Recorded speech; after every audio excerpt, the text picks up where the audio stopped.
Hello everyone, welcome back to my channel. और आज मैं आप सभी के एक न्यू वैकेंसी लेके आई हूँ जिसकी जो ऑर्गेनाइजेशन है हमारी वो है अली यावर जंग national institute of speech and hearing disabilities.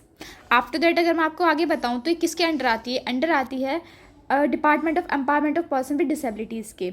After that जब गवर्नमेंट ऑफ इंडिया के अंडर आएगी और ये बंदरा मुंबई से है एम्प्लॉयमेंट नोटिस का। देन आफ्टर दैट अगर मैं आपके पोस्ट की बात करूँ कुछ तो इसके अंदर टोटल पहले मैं बता देती हूँ 24 पोस्ट आई हैं हमारी, 24 पोस्ट आई हैं टोटल। आफ्टर दैट मैं आपको कुछ पोस्ट बता देती हूँ। पहले है रिहेबिलिटेशन ऑफिसर ग्रुप ए की, जिसके अंदर एक ही वैकेंसी है हमारी।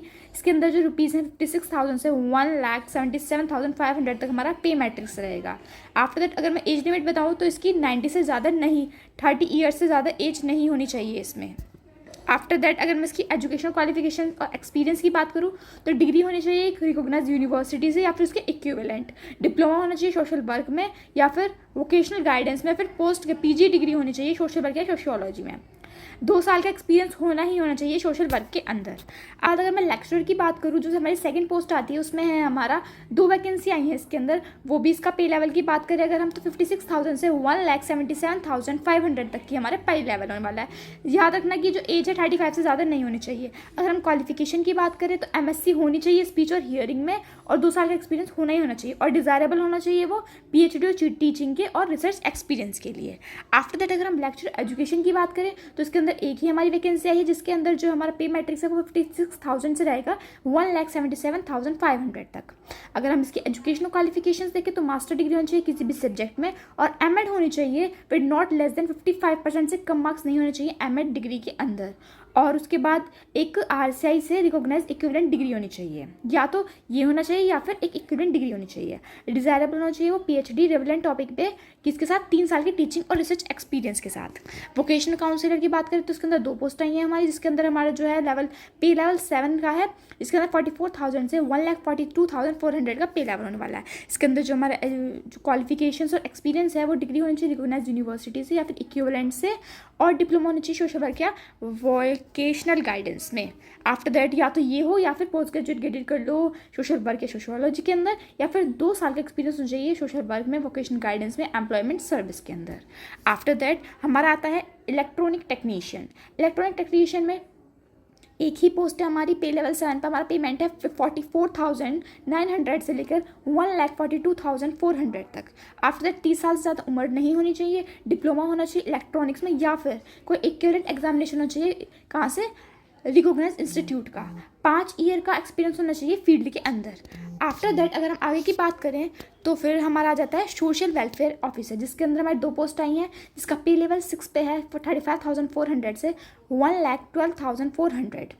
आफ्टर 30 साल से ज़्यादा उम्र नहीं होनी चाहिए। इसके अंदर हमें चाहिए मास्टर डिग्री सोशल वर्क में या फिर 2 साल का एक्सपीरियंस चाहिए हमारी फील्ड के अंदर।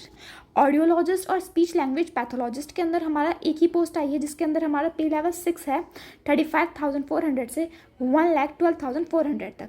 इसके अंदर क्या है, एज 30 साल से ज़्यादा नहीं होनी चाहिए। एसेंशियल BSc होनी चाहिए स्पीच हियरिंग में 2 साल के एक्सपीरियंस के साथ, या फिर MSc होनी चाहिए किसी अंदर स्पीच या हियरिंग में। आफ्टर दैट साइकोलॉजिस्ट में हमारा होनी चाहिए 1 नहीं 3 वैकेंसी है इसकी। इसके बाद इसका पे लेवल 35,400 से लेकर 1,12,400 तक है। 30 साल से ज़्यादा एज नहीं होनी चाहिए और MA होनी चाहिए क्लिनिकल साइकोलॉजी में। हेड क्लर्क की बात करें अगर हम तो 2 आई है इसकी वैकेंसी जिसके अंदर जो हमारा पे लेवल है 35,400 से 1,12,400 है। इसके अंदर जो एसेंशियल है वो डिग्री होनी चाहिए रिकॉग्नाइज यूनिवर्सिटी से और 10 साल का एक्सपीरियंस होना चाहिए minister line in upper division clerk या फिर असिस्टेंट में। काफ़ी इंपॉर्टेंट लाइन थी ये। अकाउंटेंट, इसके अंदर एक ही वैकेंसी होनी चाहिए और इसका जो पे लेवल है वो 35,400 से 1,12,400 तक होने वाला है और 30 साल से ज़्यादा उम्र नहीं होनी चाहिए। इसके अंदर हमें BCom चाहिए फर्स्ट क्लास से, कहाँ से, फर्स्ट क्लास के साथ, कहाँ से, रिकॉग्नाइज यूनिवर्सिटी में 7 साल का एक्सपीरियंस होना चाहिए हमें अकाउंट डिपार्टमेंट के अंदर, या फिर MCom होनी चाहिए अच्छी यूनिवर्सिटी से 5 साल के एक्सपीरियंस के साथ। उसके बाद हमें कुछ गवर्नमेंट के रूल और रेगुलेशन पता चलने चाहिए। चार्टर्ड अकाउंटेंट मतलब CA, इसके अंदर आता है extension service assistant clinical psychology. इसके अंदर हमारा आएगी एक ही वैकेंसी है जिसके अंदर पे मैट्रिक्स 35,400 से 1,12,400 जाने वाला है। इसके जो MA होनी चाहिए क्लिनिकल साइकोलॉजी में और 2 साल का एक्सपीरियंस होना चाहिए हियरिंग हैंडीकैप्ड में। After that extension service assistant social work, इसके अंदर हमारी एक ही है ये वैकेंसी। हमारी जो पेमेंट है 35,400 से लेकर 1,12,400 हमारी होने वाली है पे लेवल। आफ्टर दैट 30 साल से ज़्यादा उम्र नहीं होनी चाहिए। हमें क्वालिफिकेशन क्या क्या चाहिए? क्वालिफिकेशन चाहिए मास्टर ऑफ सोशल वर्क किसी या फिर किसी भी गवर्नमेंट इंस्टीट्यूट पे 2 साल के एक्सपीरियंस के साथ, कि हम कैसे हैंडल करेंगे हियरिंग इम्पेयर्ड को। आफ्टर दैट अगर हम 13 से देखें तो एक्सटेंशन सर्विस असिस्टेंट, इसके अंदर एक ही आई है हमारी वैकेंसी, जिसके अंदर 35,400 से 1,12,400 हमारा लेवल पे पेमेंट होने वाला है। 30 साल से ज़्यादा उम्र नहीं होनी चाहिए। डिग्री क्या होनी चाहिए? हमारी डिग्री या डिप्लोमा चाहिए मास कम्युनिकेशन में अच्छी यूनिवर्सिटी से।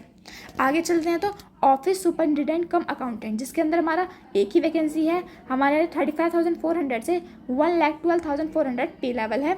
30 साल से ज़्यादा उम्र नहीं होनी चाहिए। डिग्री होनी चाहिए रिकॉग्नाइज यूनिवर्सिटी की। 10 साल का एक्सपीरियंस होना चाहिए मिनिस्ट्रियल लाइन में, और डिज़ायरेबल होना चाहिए हमें नॉलेज होना चाहिए गवर्नमेंट के रूल्स और रेगुलेशंस के बारे में। अगर हम प्री स्कूल टीचर की बात करें तो इसके अंदर एक ही वैकेंसी निकली है, जिसके हमें 29,200 से 92,300 हमारा जो है पे लेवल होने वाला है। एज 28 साल से ज़्यादा नहीं होनी चाहिए। एसेंशियल क्या है? HSC सर्टिफिकेट के साथ डिप्लोमा के अंदर in special education with deaf. Essential होनी चाहिए, लोकल लैंग्वेज उन्हें आनी चाहिए। गुड सिंगिंग, उनकी जो सिंगिंग वॉइस है बहुत प्यारी होनी चाहिए। म्यूजिक और मूवमेंट में सब कुछ उन्हें बहुत अच्छी वॉइस होनी चाहिए। आफ्टर दैट अगर हम आगे चलें तो आता है हमारा ईयर माउंट टेक्नीशियंस, जिसके अंदर 2 वैकेंसी निकली है, जिसका पे लेवल 29,200 से 92,300 होने वाला है। 30 साल से ज़्यादा उम्र नहीं होनी चाहिए उस इंसान की। आफ्टर दैट अगर हम आगे देखें तो असेंशियल क्या होने वाला है हमारा? तो हमारा असेंशियल होने वाला है इसके अंदर SSC होनी चाहिए with certificate in dental mechanics के अंदर। 5 साल का एक्सपीरियंस होना चाहिए डेंट्यूड स्पीच बल्ब के अंदर, या फिर मैक्सिलोटॉमी प्रोस्थेसिस ईयर मोल्ड के अंदर। आफ्टर दैट अगर हम आगे चलें तो आते हैं 17 एंड लास्ट, जिसके अंदर UDC डायरेक्ट आता है, जिसके अंदर हमारी जो है पे लेवल होने वाला है 25,500 से 81,100। 30 साल ज़्यादा उम्र नहीं होनी चाहिए, और हमारा ग्रेजुएट होना चाहिए। 3 साल का एक्सपीरियंस होना चाहिए क्लैरिकल लाइन में। ये कुछ हमारी जनरल कंडीशंस आ जाएंगी। अगर हम इनकी बात करें तो ये मैं बता दें थोड़ा वेटेज। रिटर्न टेस्ट 80% होने वाला, डिजायरेबल क्वालिफिकेशन 10% है, डिजायरेबल एक्सपीरियंस 10%, तो टोटल जो है हमारा 100% हो गया। अगर हम आगे चले इससे तो फिर मैं बता देती हूँ कि जो हमारा नोटिस रिलीज हुआ है वो 12 तारीख को हुआ है, मतलब 12th ऑफ जुलाई से हमारा नोटिस रिलीज़ हुआ है। और जो लास्ट डेट है हमारे इसकी फॉर्म की वो है हमारी 1 August is the last date for this form. तो ये ध्यान रखें भरना, और ये ऑफलाइन फॉर्म है तो इसकी कोई भी रजिस्ट्रेशन फीस नहीं है। क्या है? इसकी कोई भी रजिस्ट्रेशन फीस नहीं है। बहुत ही अच्छा मौका है आपके पास। किसी कोई रजिस्ट्रेशन फीस तो है नहीं, क्योंकि ये एक ऑफलाइन फॉर्म है। इसके बाद अगर मैं आगे चलूँ तो ये है इसकी ऑफिशियल वेबसाइट, यहाँ से जाके आप और गाइडलाइंस अपनी पढ़ सकते हैं। अगर मैं आगे की बता दूँ आपको तो ये हमारा एप्लीकेशन फॉर्म, इसको आपका प्रिंट आउट निकलवाना और इसको भरना है। इसको भरकर आपको मुंबई के एड्रेस पर भेजना है। वो मुंबई का एड्रेस मैं आपको नीचे अटैच करा दूंगी, वही मुंबई का एड्रेस है, वहाँ पे आपको भेजना है हेड ऑफिस के अंदर। आफ्टर दैट जॉब की लोकेशन है, मैं आपको उनके बारे में बता देती हूँ थोड़ा सा। मुंबई में हेड ऑफिस होने वाला है हमारा। क्या है लोकेशन के लिए? मुंबई में हमारा हेड ऑफिस होने वाला है। आफ्टर दैट जो रीजनल सेंटर्स हैं वो कोलकाता हो सकते हैं, नोएडा हो सकते हैं, और नागपुर हो सकते हैं, और ओडिशा के अंदर हो सकते हैं। ये सब हमारे जो है रीजनल सेंटर्स हो सकते हैं। आफ्टर दैट ये बहुत ही अच्छी आई मिनिस्ट्री के अंदर पोस्ट निकली हैं, तो आप इसको ज़रूर भरना। और अगर आपको कोई भी प्रॉब्लम है तो आप कमेंट कर देना, मैं आपका रिप्लाई दे दूँगी। थैंक यू सो मच, और लाइक और शेयर करना मत भूलें।